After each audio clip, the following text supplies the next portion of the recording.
රෑ අහස දිහා බලද්දී ඔයාට කවදාවත් හිතිලා නැද්ද ඇයි මේක මෙච්චර නිහඬ කියලා? අපේ සීරපතේ විතරක් තරු බිලියන 200ක් විතර තියෙනවා. ඒ හැම තරුවක් වටේම ග්‍රහලෝකයක් තියෙනවා.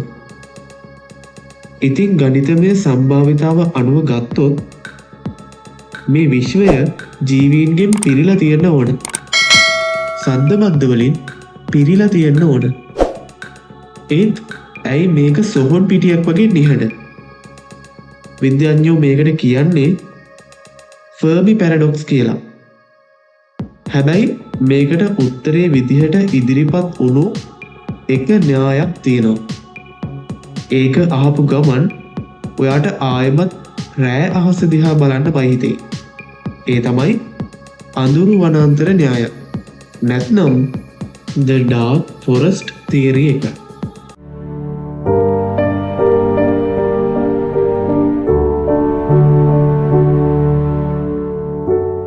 පොඩ්ඩක් හිතන්න ඔයා රෑ වෙලාවක ඝන කැලෑවක පතරමං වෙලා කියලා. මේ කැලේ නීතියක් නෑ. හැම තැනම ඉන්නේ දඩයම්කාරයෝ. සත්තු, මිනිමරුවෝ, වෙනත් ගෝත්‍රිකයෝ. දැන් මේ කැලේ ඇතුළේ ජීවත් වෙන්න නම් ඔයා කරන්න ඕන එකම දේ මොකද්ද? උත්තරේ තමයි කට වහගෙන ඉන්න එක. ඔයා ගින්දර පත්තු කරන්නේ නැහැ. මොකද එළියට අනිත් අය එනවා. ඔයා කෑ ගහන්නේ නැහැ. මොකද සද්දෙට හතුරු එනවා. මේ කැලේ ඇතුලේ ඔයා හුස්ම ගන්න සද්දේ පවා ඔයාගේ මරණය වෙන්න පුළුවන්. ලියෝ සිසින් කියන ලේඛකයා පෙන්වා දෙන විදිහට මේ විශ්වය කියන්නේ අන්න ඒ වගේ අඳුරු වනාන්තරයක්. මේ න්‍යායට අනුව විශ්වයේ දියුණු පිටසක්වල ශිෂ්ටාචාර ඕන තරම් තියෙනවා. හැබැයි ඒ කවුරුත් අපි වගේ මෝඩ විදියට අපි මෙහි ඉන්නවා කියලා කෑ ගහන්නේ නැහැ.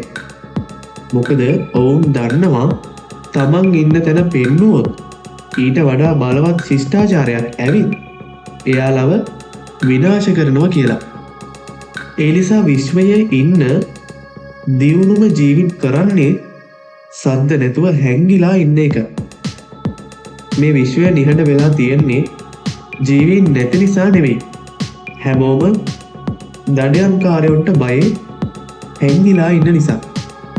හැබැයි අපි මොකද කළේ? පසුගිය අවුරුදු 130 අපි රේඩියෝ තරංග, ටීවී සිග්නල්, සැටලයිට් පණුවිඩ හරහා මුළු විශ්වයටම කෑ ගහලා කිව්වා අපි පෘථිවියේ ඉන්නවා. අපේ DNA එක මේකයි. අපේ තාක්ෂණය මේකයි. ඇවිත් අපිව හම්බ වෙන්න කියලා. අඳුරු වනාන්තර න්‍යායට අනුව බලද්දී අපි හරියටම අර ඝන කැලේ මැද ගිනි ගොඩක් ගහලා සින්දුවක් කියා නටන පුංචි ළමයි වගේ. අපි දන්නේ ඒ එළිය දිහා අඳුරේ ඉඳන් කවුරු බලාගෙන ඉන්නවද කියලා. ලෝක පූජිත විද්‍යාඥ ස්ටීවන් හොකින් පවා මිය යන්න කලින් කිව්වේ මේකමයි. ඔහු කිව්වා පිටසක්වල ජීවීන් එක්ක සම්බන්ධ වෙන්න දඟලන්න එපා කියලා. ඔහු ඒකට දුන්න උදාහරණය තමයි ක්‍රිස්ටෝෆර් කොලොම්බස්. කොලොම්බස් ඇමරිකාව හොයාගත්තාම එහි හිටපු රතු ඉන්දියානුවන්ට මොකද වුණේ? ඒ ශිෂ්ටාචාරයම විනාශ වෙලා ගියා. අපිට වඩා තාක්ෂණයෙන් දියුණු ජීවීන් පිරිසක් අපිව හොයාගත්තොත් අපිට වෙන්නේ ඒ ටිකම වෙන්න පුළුවන්. සමහර විට විශ්වය නිහඬව තියෙන එක තමයි හොඳ. මොකද ඒ නිහඬ බව බිඳෙන දවස මනුෂ්‍ය වර්ගයාගේ අන්තිම දවස වෙන්නත් පුළුවන්. ඔයා මොකද මේ ගැන හිතන්නේ? අපි දිගටම විශ්වයට පණිවිඩ යවන්න ඕනද? නැත්නම් සද්ද නැතුව හැංගිලා ඉන්න ඕනද? අනිවාර්යයෙන්ම ඔයාගේ අදහස පහලින් කමෙන්ට් කරන් යන්න. මේ වගේ අභිරහස් දේවල් දිගටම බලන්න අපේ අභිරහස් පිටුව සබ්ස්ක්‍රයිබ් කරන්න අමතක කරන්න එපා. ඔයාලා හැමෝටම සුබම සුබ දවසක්.